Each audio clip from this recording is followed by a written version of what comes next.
Welcome back, everyone. We've all heard of yoga, right? And I love doing it, but what do you know about JOGA? Fitness writer, athlete, and entrepreneur Jana Webb joining me live via Zoom from Florida to talk more about this new system used by athletes. Welcome, Jana.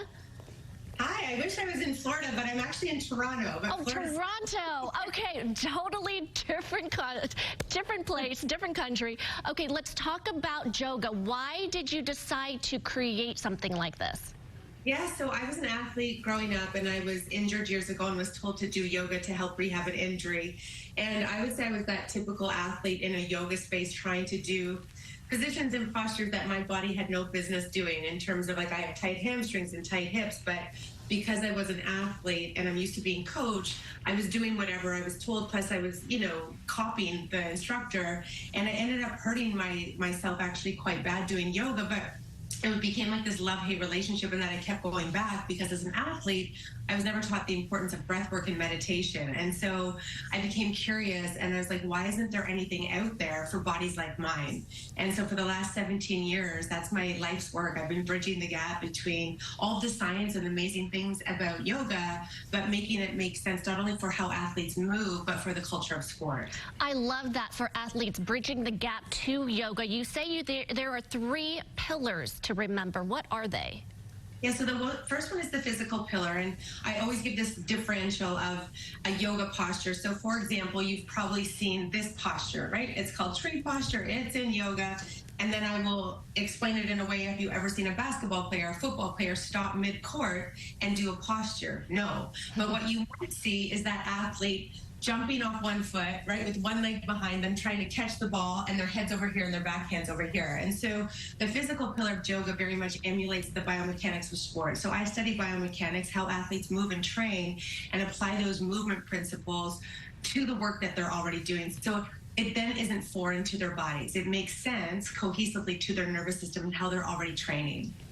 So that's so interesting. You're adapting to the athlete. The athlete already knows these poses, but maybe saying that there is a similarity to yoga. How have you seen this transform athletes and help them?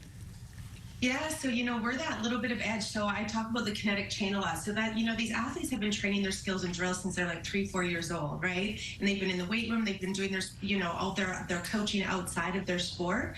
And what yoga is we really fill that space of like the small muscle group. So we take out the quads and we take out the glutes and we look at all the stabilizers around the ankles and the knees and the little muscles, right? That usually get ignored, and usually when they get ignored cause injury. And so really where we're changing the game in sport is it has become an injury prevention technique, because we're doing all the nuanced things in terms of blending neuromechanics and biomechanics.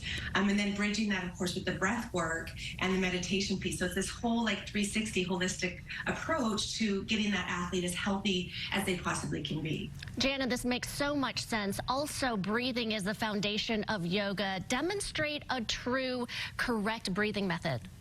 Yeah, so one easy one, and I give this to athletes because it's functional. So everything that we do has to make sense for in that moment. And you'll see my athletes before free throw, they take a deep belly breath. So it's an inhale through the nostrils, which activates these CO2 receptors, and then a longer exhale, making a ha sound. So literally it looks and sounds like this.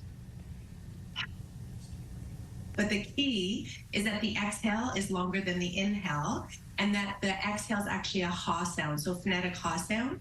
Those two things bridged together activate what's called that right brain function, that relaxation. So if they're in a state of stress, right, they can use that breath to activate both sides of the brain, so they have that calm kind of state of being before they take their free throw or their penalty shot, whatever it is. Yeah, and then we bridge that obviously with the meditation piece as well. And with our athletes, we talk a lot about stress. Like, they're stressed. They're playing 82 games a year, road trips, trying to manage family, trying to manage media.